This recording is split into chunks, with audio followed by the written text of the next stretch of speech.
Have you ever noticed how your silence can disturb people more than your anger ever did? You stop explaining yourself, and suddenly they become uncomfortable. You stop defending every decision, and they begin inventing explanations for you. You no longer react to comments designed to provoke you, and somehow your calmness becomes the problem. Perhaps they say you have changed. Perhaps they call you distant, cold, arrogant, or difficult to understand. But what if your silence is not what truly frightens them? What if what they fear is everything your silence forces them to confront within themselves? Because when you stop reacting, people lose access to the version of you they once knew how to control. They can no longer predict which words will hurt you. They cannot tell whether their disapproval still matters. They do not know whether you are angry, detached, disappointed, or simply finished. And that uncertainty creates something psychologically powerful. It creates a space they cannot dominate, a space they cannot interpret, a space where their projections begin speaking louder than anything you could have said. Carl Jung understood that human beings rarely relate to one another exactly as they are. We relate through images, memories, expectations, fears, wounds, and unconscious assumptions. We look at another person and do not merely see them. We see pieces of ourselves reflected back. That means when you become silent, you're not simply removing words from an interaction. You're removing the explanation that protected others from their own imagination. And once your explanation disappears, their unconscious begins filling the empty space. Stay until the end, because the deepest reason people fear your silence has very little to do with appearing powerful, mysterious, or emotionally untouchable. It has to do with something far more intimate. Your silence may be evidence that an old version of you is dying. And when that version disappears, certain relationships can no longer survive in the form they once had. There's a kind of silence that comes from fear. A child becomes silent because speaking feels dangerous. A person trapped in an unhealthy relationship becomes silent because every sentence may be used against them. Someone who has been repeatedly dismissed may stop speaking because they no longer believe they will be heard. That silence is not freedom. It is suppression. It is the nervous system learning that visibility carries a cost. But there is another kind of silence, a silence that does not come from shrinking. It comes from seeing. It appears after you have watched the same pattern repeat too many times. After you have explained your intentions to someone determined to misunderstand them. After you have defended your character before people emotionally invested in doubting it. After you have entered arguments where truth was never the real objective. One day, something inside you becomes still. Not because you have nothing to say, but because you finally understand that your words cannot enter a mind that has already chosen its conclusion. This is the silence people fear. Not wounded silence. Conscious silence. The silence of someone who has stopped volunteering their energy for every emotional battle. For years, you may have believed that maturity meant explaining yourself clearly enough that everyone would eventually understand you. If someone misjudged you, you corrected them. If someone questioned your intentions, you offered more context. If someone became upset with your boundary, you softened it until they felt comfortable. You thought communication could solve everything. And in healthy relationships, communication matters. But there's a painful truth most people discover only after emotional exhaustion. Some people do not misunderstand you because you have communicated poorly. They misunderstand you because the version of you they have created serves a psychological purpose. Perhaps seeing you as selfish allows them to avoid examining how much they demand from you. Perhaps calling you cold allows them to ignore how often they violated your emotional limits. Perhaps describing you as unstable protects them from confronting the confusion their own behavior created. Perhaps accusing you of changing helps them avoid admitting that the old version of you is easier to use. When someone needs you to occupy a certain role in their inner world, your explanations become dangerous. Not because your explanations are weak, but because the truth threatens the structure they have built. So they resist. They reinterpret. They move the goalposts. You answer one accusation, and another appears. You clarify one misunderstanding, and they question your tone. You explain your tone, and they question your timing. You explain your timing, and they bring up something from years ago. The conversation seems to move, but it never arrives anywhere. Because the destination was never mutual understanding. The destination was your surrender. They wanted you to return to the role that made their inner world feel stable.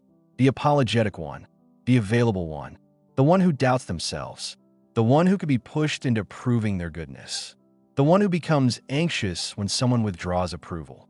The moment you stop participating, the entire dynamic changes. Your silence becomes a mirror, and mirrors can be terrifying when someone has spent years avoiding their own reflection.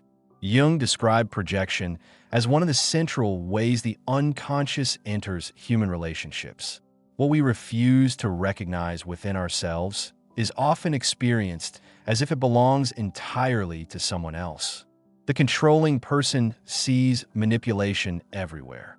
The envious person becomes preoccupied with the arrogance of others. The dishonest person constantly questions everyone's motives. The person who secretly fears abandonment may accuse others of being distant before they can be left. Projection allows a person to avoid psychological responsibility. Instead of asking, "Why does this affect me so strongly?" they ask, "What is wrong with you?" Instead of exploring their wound, they assign you a role inside it. And as long as you keep reacting, defending, and explaining, you can unknowingly help them maintain that projection. Your reaction gives the projection material. You become angry, and they say, "See, I knew you were aggressive." You become emotional, and they say, "See, you are unstable." You offer a long explanation, and they say, "Why are you so defensive?" You withdraw to protect yourself, and they say, "You never cared." Every response is absorbed into a story that existed before the conversation even began. But silence interrupts the performance. It leaves them alone with the image they created. There is no new reaction to confirm it, no argument to feed it, no apology to reward it, no emotional collapse to make them feel powerful. Only stillness. And in that stillness, something begins to happen. The projection loses its external target. It starts returning to the person who created it. They may become restless without knowing why.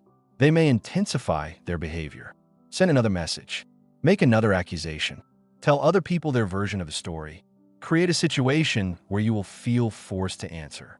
This escalation is not always evidence that your silence is cruel. Sometimes it is evidence that your silence has removed the emotional structure on which the old dynamic depended. Imagine two people holding opposite ends of a rope. One pulls, the other resists. The tension exists because both are participating. The moment one person releases the rope, the struggle ends. But for the person who is pulling, that release can feel like defeat. They may stumble backward. They may become angry. They may accuse the other person of refusing to fight fairly. Yet the fight only existed because someone continued holding the other end. Many of your emotional battles are like this. You believed you had to win, to prove your point, to be understood, to show that you were not weak. But the deeper victory was never pulling harder. It was realizing you could release the rope. This is where silence becomes psychologically threatening. It reveals that you are no longer dependent on the outcome. You no longer need the other person to admit what they did. You no longer need everyone to hear your side. You no longer require their agreement in order to trust your own experience.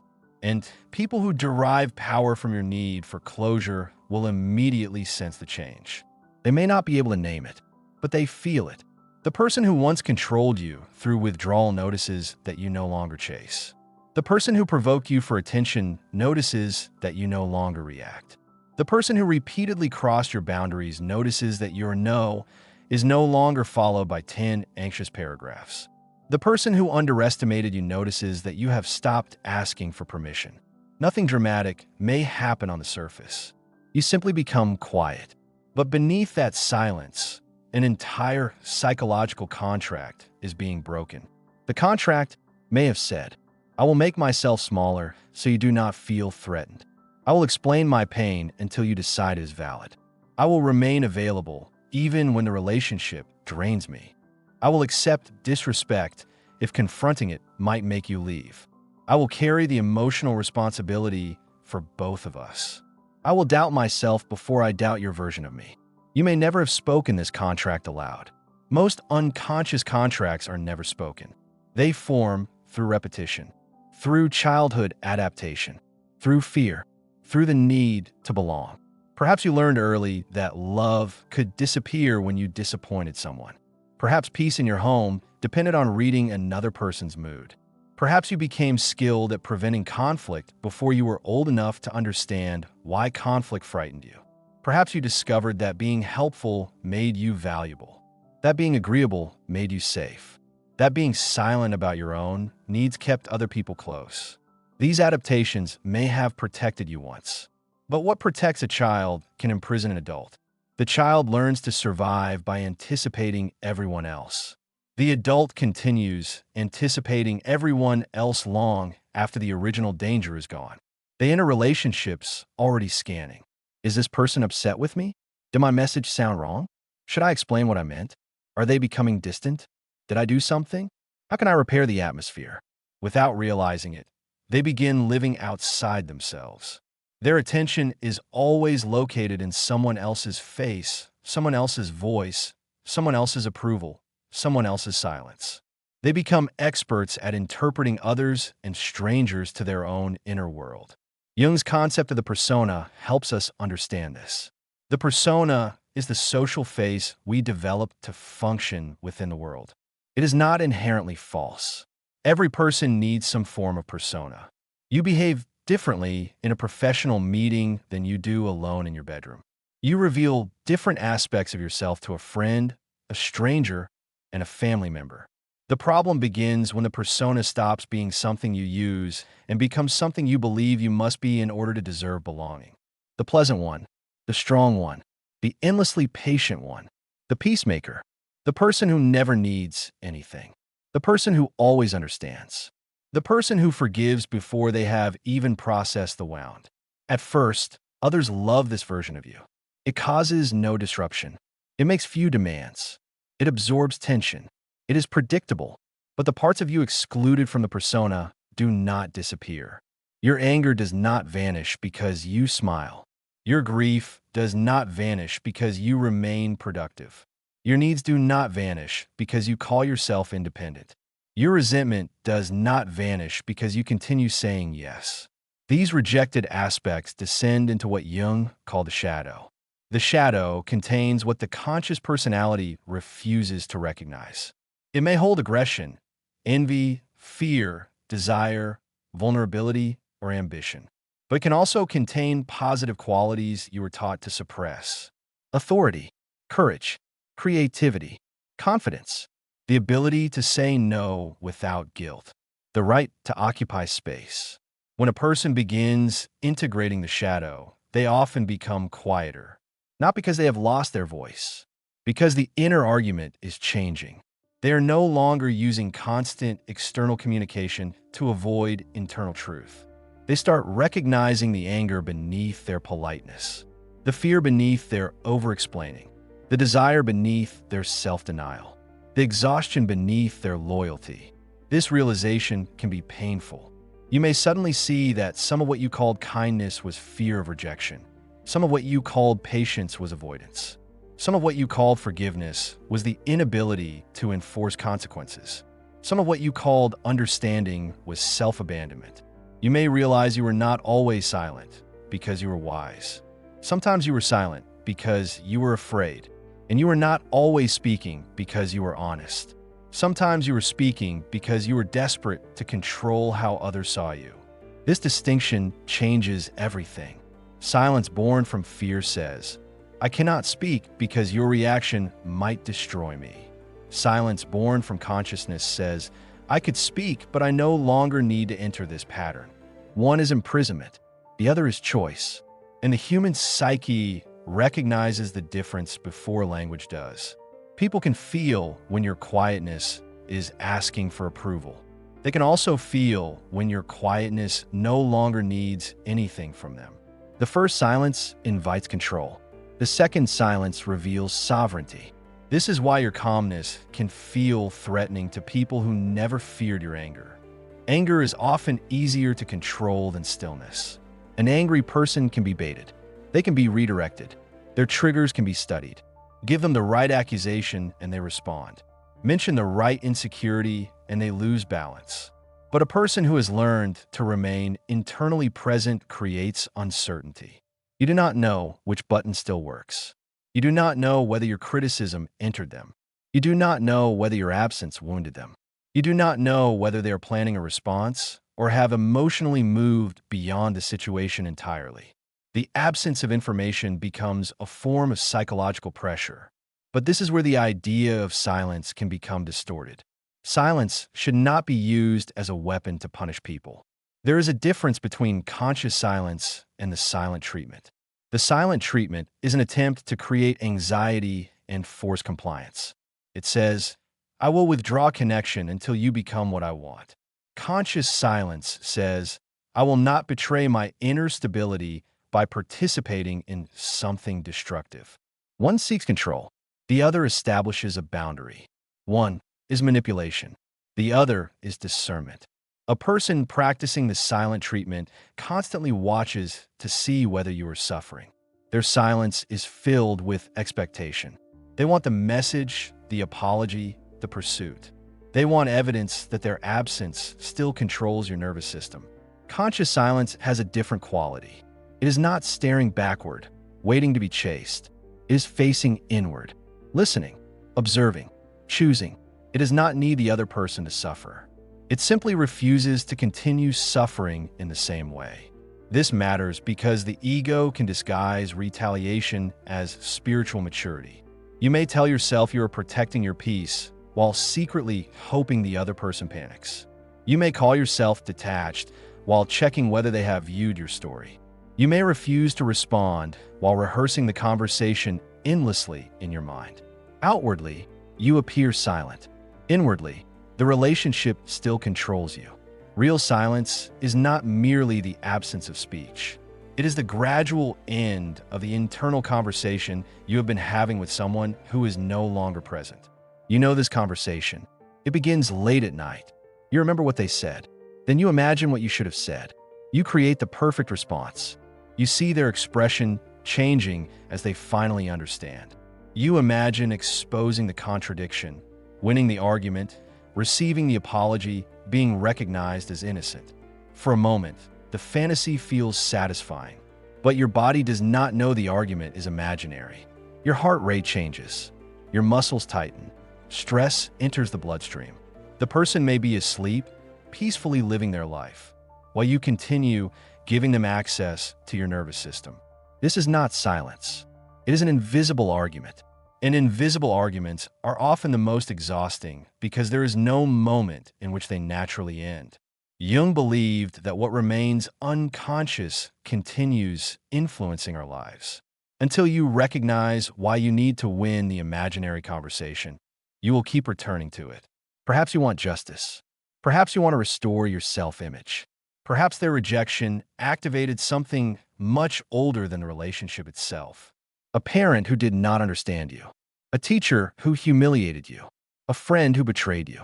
A moment when you were falsely accused and had no power to defend yourself. The present conflict becomes attached to an ancient emotional complex. Now you're no longer reacting only to what happened yesterday. You are reacting to every moment in which you felt unseen. This is why certain interactions seem to possess an intensity greater than the event itself. A delayed response feels like abandonment. A disagreement feels like rejection. A criticism feels like humiliation. Someone's distance feels like proof that you are unlovable. The emotional complex has been activated, and once activated, it temporarily behaves like a separate personality within you. You say things you did not plan to say. Send messages you later regret. Explain beyond what the situation requires. Beg for reassurance from someone incapable of providing it. Then, when the emotional wave passes, you wonder why you lost yourself. The answer is not that you are weak. The answer is that a younger, wounded part of your psyche took control. This is where meaningful silence becomes a practice of self-recovery. Instead of immediately acting from the complex, you pause. You allow the first wave to move through you. You notice the story arising in your mind. They're ignoring me because I do not matter. They criticize me because I am failing. They misunderstood me, so I must explain everything now. They are leaving, so I must do something to stop them. For perhaps the first time, you do not automatically obey the story. You watch it. In the moment you can observe a psychological reaction without becoming identical to it, a new form of freedom begins. You're no longer only the abandoned child. You are the consciousness witnessing the fear of abandonment. You are no longer only the angry voice. You are the awareness capable of holding anger without becoming destructive. You're no longer only the need to be understood. You are the deeper self that can survive another person's misunderstanding. This does not make the pain unreal. It makes the pain containable. And what can be contained no longer needs to control you. People sometimes interpret this pause as coldness because they're accustomed to immediate emotional access. They expect your nervous system to answer on command. They say something provocative and wait for the familiar reaction. But now there is a space, a breath, a silence. Inside that space, you're asking questions they cannot hear. What is being activated in me? Does this require a response? Am I about to communicate truth, or am I trying to escape discomfort? Will these words create clarity, or will they simply continue a pattern? Who would I become if I did not need to win this moment? These questions transform silence from passive withdrawal into conscious examination. And consciousness is threatening to every relationship built on automatic behavior. A manipulative dynamic requires predictability. The manipulator does not need to control every part of you. They only need to know which wound to touch. If guilt makes you surrender, they use guilt. If fear of abandonment makes you chase, they withdraw. If criticism makes you overperform, they question your competence. If jealousy makes you compete, they create comparison. If your identity depends on being kind, they accuse you of cruelty whenever you establish a boundary. But self-awareness interrupts predictability. You begin noticing the mechanism before completing the reaction. The guilt appears, but you do not immediately say yes. The anxiety appears, but you do not chase. The anger appears, but you do not hand someone the explosion they were expecting. You feel everything. You simply stop converting every feeling into behavior. This is emotional maturity, not the absence of emotion. The ability to remain in relationship with yourself while emotion moves through you. When people discover they can no longer govern your behavior through emotional stimulation, they may accuse you of becoming someone else. In a sense, they are correct. You're becoming someone else. Or more accurately, you're becoming less divided. Jung used the word individuation to describe the lifelong movement towards psychological wholeness. Individuation is not self-improvement in the superficial sense. It is not constructing a more impressive persona. It is not becoming permanently calm, positive, or socially admired. It is the process of bringing conscious and unconscious parts of the personality into a deeper relationship. You begin to recognize what belongs to you. Your desire, your fear, your aggression, your tenderness, your limits, your contradictions. As this happens, you become less controlled by the need to perform a fixed identity. You no longer need to be seen as good at every moment. You become capable of disappointing someone without believing you are evil. You can be misunderstood without collapsing into self-doubt. You can experience anger without allowing anger to become cruelty. You can love someone and still refuse access to them. You can forgive without returning to the same relationship. You can care without rescuing. You can listen without absorbing. You can leave without creating an enemy. This inner complexity makes you difficult to control because control depends on reducing a person to one predictable need. The need to be liked, the need to be right, the need to be needed, the need to avoid conflict, the need to appear strong. When these needs become conscious, they lose some of their power. You may still want approval, but you know you want it. You may still fear rejection, but you recognize the fear. You may still feel the impulse to explain yourself, but you no longer mistake the impulse for an obligation. That awareness creates the pause. and the pause creates choice. Perhaps this is what others experience as your silence. But from within, it does not feel empty. It feels full, full of observation, full of restraint, full of truths you no longer need to announce, full of energy that once escaped through constant reaction. Think about how much psychic energy is consumed by unnecessary explanation. You spend an hour composing a message. You revise every sentence to prevent misinterpretation. You imagine how the other person will read it. You soften the truth, add reassurance, remove the line that might upset them. Then you send it and watch the screen. Minutes pass. No response. Now your mind produces possibilities. Perhaps they are offended. Perhaps you sounded too harsh. Perhaps you should send another message. Perhaps silence means rejection. The body enters a state of waiting. Your attention is no longer yours. It has traveled into another person's device. This is how power is often surrendered in ordinary life. Not through dramatic domination, through attention, through the compulsive need to know what someone thinks of you, through the inability to rest while another person holds an unresolved image of your character. The more desperately you attempt to manage that image, the further you move from your own center. And there is no final victory. Even if they reassure you today, you will need reassurance again tomorrow. Even if they understand this explanation, another misunderstanding will eventually arise. If your stability depends on controlling every interpretation of you, peace becomes impossible. There will always be someone who sees you through the lens of their own history. Someone who hears arrogance in your confidence. Someone who experiences your boundary as rejection. Someone who interprets your independence as a personal attack. Someone who needs your failure to preserve their sense of superiority. Your task is not to correct every lens. Your task is to stop abandoning yourself in front of distorted reflections.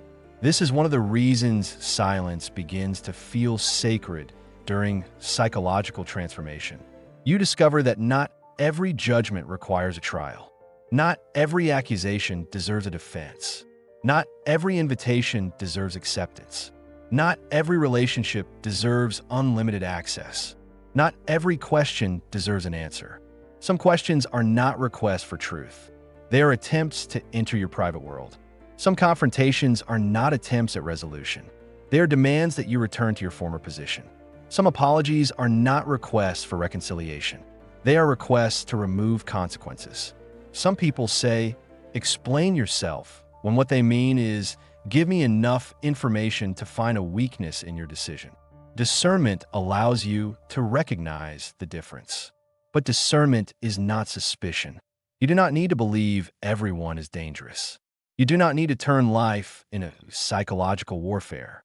That would be another form of imprisonment. A person obsessed with protecting themselves from manipulation is still organized around the manipulator. Their identity remains reactive. Their walls may keep danger out, but they may also keep life out. True inner strength does not require permanent defensiveness. It requires contact with your own center. From that center, you can speak openly when openness is appropriate.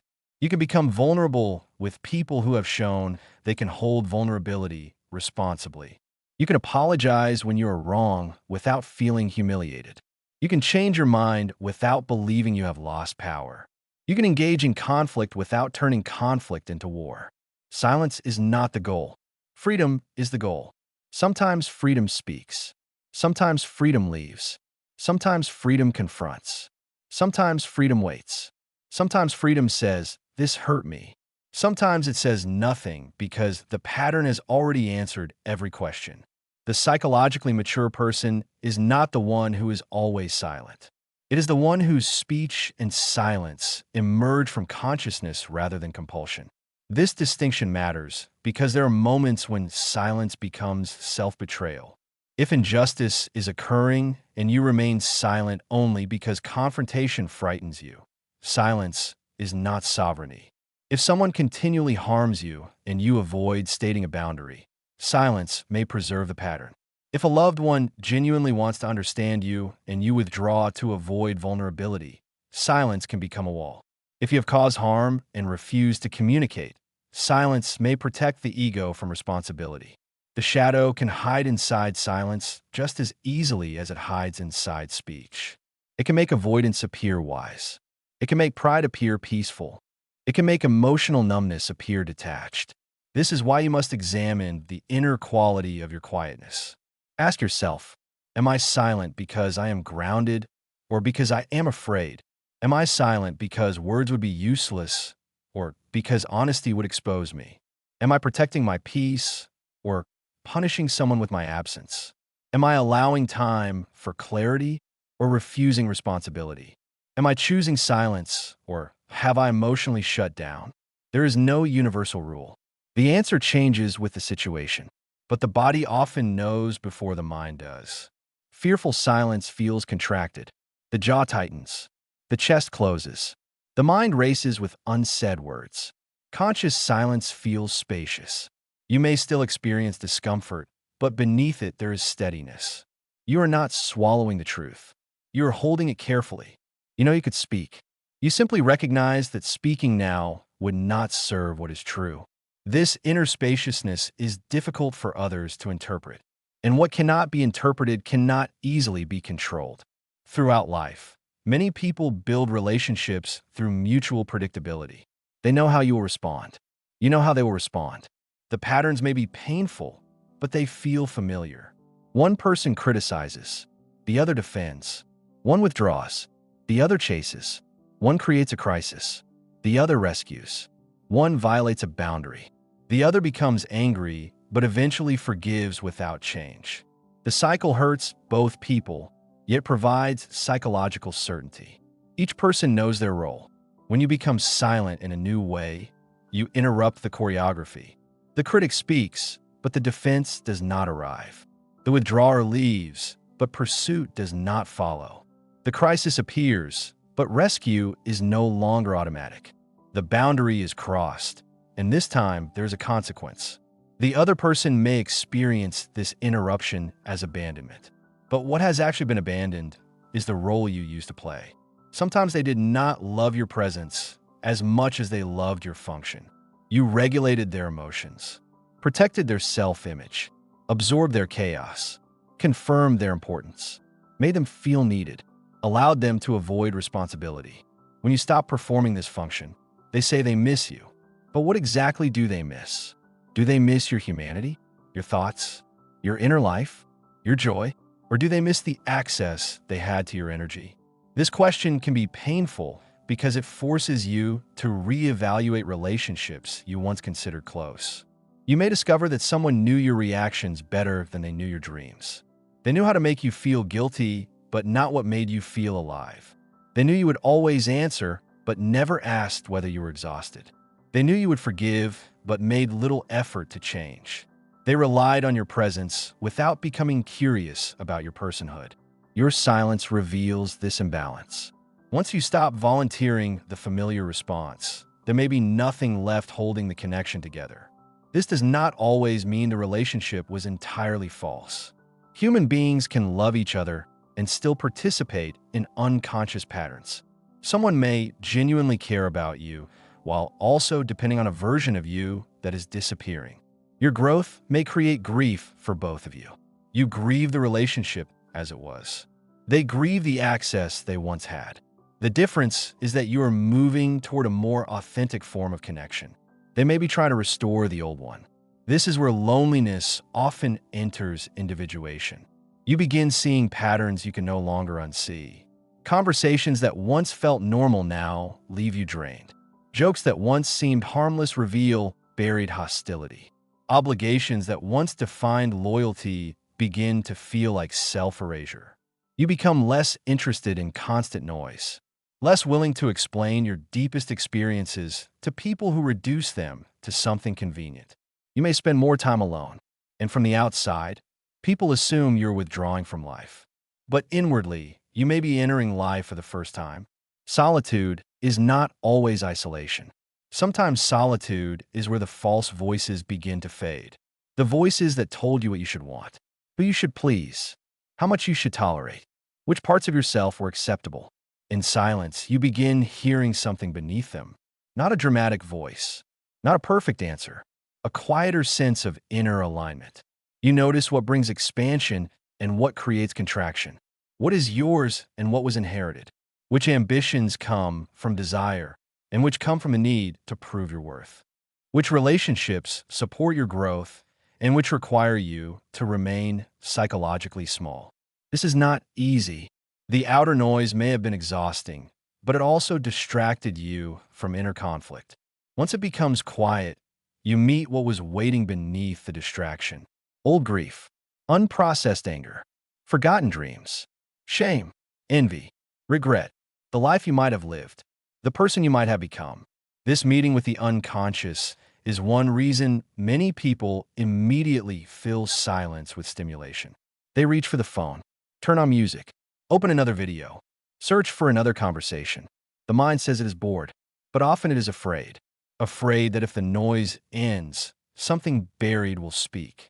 Your silence may frighten others because it reminds them of the silence they avoid within themselves.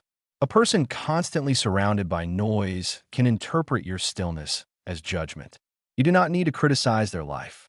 Your presence alone creates contrast. You are not rushing to fill every pause. You are not performing enthusiasm. You are not joining every complaint. You are not revealing everything. The other person becomes aware of their own restlessness. They may say you're making things awkward, but perhaps you're not creating the discomfort. Perhaps you're simply no longer rescuing them from it. This happens in conversations. A person says something disrespectful. In the past, you laughed nervously to release the tension. Now you remain still. The room changes. The comment becomes visible. Without your laughter, they have to hear what they actually said. This is one of the most powerful functions of silence. It prevents cruelty from disguising itself as humor. It prevents manipulation from disappearing inside confusion. It prevents a person from escaping the emotional weight of their own behavior. Your silence does not accuse. It reveals, and revelation is often experienced as threat. Most social environments depend on small acts of mutual avoidance. Everyone senses the tension, but someone changes the subject. Everyone knows the relationship is unhealthy, but they call it complicated. Everyone recognizes the dishonesty, but no one wants to create conflict. The person who stops participating in collective denial becomes unsettling. They may say very little, yet their refusal to pretend changes the atmosphere. Jung's idea of the collective shadow applies here. Groups, families, and communities also reject parts of themselves. A family may build its identity around being loving while refusing to acknowledge emotional abuse. A workplace may praise loyalty while exploiting employees. A social circle may celebrate honesty while punishing anyone who speaks an inconvenient truth. The group maintains its identity by projecting unwanted qualities onto someone. The difficult one, the sensitive one, the rebellious one, the selfish one, the outsider. Frequently, this person is carrying what the group refuses to acknowledge. When you stop defending yourself against the assigned role, something unexpected happens. You remove the possibility of resolution through argument. The group must either examine the pattern or intensify its rejection of you. Often it intensifies first. This is why growth can temporarily make your social world more hostile. You assumed becoming healthier would immediately improve every relationship, but your healing may destabilize systems organized around your woundedness. Your boundary may expose someone's entitlement. Your confidence may expose someone's envy. Your independence may expose someone's need for control. Your emotional regulation may expose another person's addiction to chaos. Your silence may expose how much the relationship depended on your reaction. This does not mean everyone who dislikes your change is toxic. Sometimes people are genuinely confused. You changed internally before they had time to understand what happened. Perhaps you once shared everything and now protect your privacy. Perhaps you once accepted plans automatically and now say no. Perhaps you once responded immediately and now take time to think. People may need context. Healthy communication can preserve meaningful bonds during transformation. But communication is not the same as seeking permission. You can explain a boundary once. You do not need to defend it indefinitely. You can acknowledge that your change affects someone. You do not need to reverse the change to make them comfortable. You can listen to their feelings. You do not need to make their feelings your command. This is where the transformation becomes real. You're not trying to become untouchable. You are learning to remain with yourself when life touches the deepest parts of you. This is not becoming untouchable. It is becoming whole enough that what touches you does not automatically possess you. There will be words that hurt, memories that return, people whose absence still aches. Wholeness does not remove human vulnerability. It gives vulnerability an inner home. You stop outsourcing the care of your wounds to the people who created them. You stop waiting for the perfect apology to begin healing. You stop asking those committed to misunderstanding you to become witnesses of your truth. You become the witness. You say, I know what I experienced. I know what I tolerated. I know what I contributed. I know what I must change. I know what I can no longer carry. This inner acknowledgement creates closure where external closure failed. Then the silence changes. It is no longer a protest, no longer a strategy, no longer a message aimed at someone else. It is simply peace. The person may never understand why you became quiet. They may continue telling their version. They may call you cold because the word protects them from examining what happened. Let time hold what words cannot resolve. Your task is not to make everyone understand the path. Your task is to walk it consciously. One day, you may look back and realize the silence that frightened others was the first place you truly heard yourself. It was where you discovered that not every thought needed expression. Not every emotion required action. Not every relationship deserved preservation. Not every version of you deserved continuation. The person who constantly explained themselves began to fade. The person who negotiated every boundary became tired.